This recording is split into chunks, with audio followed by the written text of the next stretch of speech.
ஒருத்தர் கேட்டிருக்காரு. ஸ்ரீதர் ப்ரோ, மீன ராசி மீன லக்னம், ஆல்ரெடி பர்த் சார்ட்ல மீனத்துல சனி, இப்போ கோச்சாரத்துலயும் மீனத்துல சனி, முடியல ப்ரோ, செத்துடலான்னு போல இருக்கு, ஜாப் இல்லை, 10 month பிஃபோர் நம்பிக்கை எதிர்க்கும். செத்துடலான்னு இருக்கு சொல்லாதீங்க. நான் வந்து இந்த சப்ஸ்கிரைபர் டைம்ல சொல்லியிருக்கேன். இப்போதைக்கு டைம் சரியில்லை தான், அதுதான் உண்மை. அதுக்காக இந்த அளவுக்குலாம் நீங்க வந்து போகணும்னு அவசியம் இல்லை. ஜாப் இல்லைன்னு சொல்லியிருக்கீங்களா, அந்த குரூப் வச்சுக்கு அப்புறம் ஜாப் கிடைக்க நிறைய வாய்ப்பு இருக்குங்க. ட்ரை பண்ணுங்க. உங்களுக்கு இதுக்கப்புறம் நீங்க ரொம்ப பாசிட்டிவா போறீங்க. உங்களை வந்து இந்த குரு தான் எனர்ஜி கொடுக்க போறாரு, ரொம்ப எனர்ஜிக்காக போறீங்க. ஜாப் கண்டிப்பா கிடைக்கிறதுக்கான வாய்ப்புகள் ஜூனுக்கு அப்புறம் இருக்கு. நீங்க ட்ரை பண்ணுங்க, நம்பிக்கை விட்டுறாதீங்க. ஏன்னா ஒரு காலத்துல நான் ஜாப் இல்லாம ரொம்ப கஷ்டப்பட்டேன். அதோட வலி என்ன, கஷ்டம் என்ன, சுத்தி இருக்கவங்க எப்படி பேசுவாங்க. ஒரு ஃபங்க்ஷன் போக முடியாதுங்க, ஒரு ஃபங்க்ஷன்ல போய் தலை காட்ட முடியாது, நம்மள 4 பேர் மதிக்க மாட்டான். இன்னுமா வேலை தேடிட்டு இருக்க. என் பையன் வந்து ஃபாரின் போயிட்டான், என் பையன் சம்பளம் எவ்வளவு தெரியுமா, 1 லட்சம். என் பையன் வந்து இப்பதான் கவர்மெண்ட் ஜாப் போனான், என் பையன் பிசினஸ் பண்றான், அவன் மாசமே வந்து கிட்டத்தட்ட 3 லட்சத்துக்கு வந்து டேர்ன் ஓவர் பண்றான். நீ என்ன இன்னுமா வேலை தேடிட்டு இருக்க அப்படின்னு சொல்லிட்டு, ஸ்கூல் காலேஜ்ல அப்படி விழுந்து படிச்ச, இன்னும் வேலை கிடைக்காம சுத்திட்டு இருக்க சொல்லிட்டு அப்படி பேசுவானுங்க.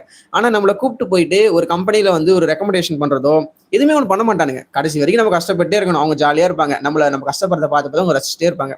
நம்மளை சுத்தி இருக்கிறவங்களாம் அப்படிதான் நினைப்பாங்க. நீங்க தைரியமா இருங்க, ஜூனுக்கு அப்புறம் ஒரு நல்ல ஆப்பர்ச்சுனிட்டிஸ் உங்களை தேடி வரும். உங்க ஜாதகம் சப்போர்ட் பண்ணிச்சுன்னா அந்த ஜாப் உங்களுக்கு பெர்மனன்ட் ஆகும். இப்போ நீங்க கவர்மெண்ட் ஜாபுக்கு ட்ரை பண்றீங்கன்னா கூட பண்ணுங்க, ஒன்றும் தப்பு கிடையாது. ஸ்ரீதர், உங்க நேம்லாம் எனக்கு ரொம்ப குட்டி குட்டியா தெரியுறதுனால நான் நேம் தப்பா பறிச்சிருந்தா மன்னிச்சுக்கோங்க, எனக்கு சரியா தெரியல. ஆனா ஸ்ரீதர் தான் போட்டிருக்கு. துரோகம் நடந்திருக்கு சொல்றீங்க இல்லையா, நம்பிக்கை துரோகம் சொல்லியிருக்கீங்க. அதெல்லாம் உங்களை மேலும் நம்பிக்கை துரோகம் ஏன் உங்களுக்கு நடந்திருக்குன்னா உங்களை அது ரொம்ப வலுவாக்குது. இப்போ வாழ்க்கையில ஒரு துரோகத்தை தான் நீங்க சந்திப்பீங்களான்னு கேட்டீங்கன்னா இல்ல. காதல்ல ஒரு துரோகம் சந்திப்பீங்க, ஃபேமிலியில ஒரு துரோகம் சந்திப்பீங்க, ஃப்ரெண்ட்ஸ்ல ஒரு துரோகம் சந்திப்பீங்க, வேலையில ஒரு துரோகம் சந்திப்பீங்க. உங்களுக்கு வந்து நீங்க வந்து ஒரு பேரண்ட் ஆயிட்டீங்கன்னா அப்போ உங்க பிள்ளைகளால ஒரு துரோகம் சந்திப்பீங்க, பிசினஸ்ல ஒரு துரோகம் சந்திப்பீங்க. எல்லா இடத்துலயும் துரோகத்தை நீங்க சந்திச்சுக்கிட்டே இருக்கணும். அப்படிங்கிறதுனால இப்போ ஃபர்ஸ்ட்ல ஒரு துரோகம் நடந்திருக்கு, உங்களுக்கு பெருசா தெரியுது, அதுக்கப்புறம் அதுவே பழகிடும். நீங்க இந்த துரோகத்தை நினைச்சு கவலைப்பட வேண்டாம்.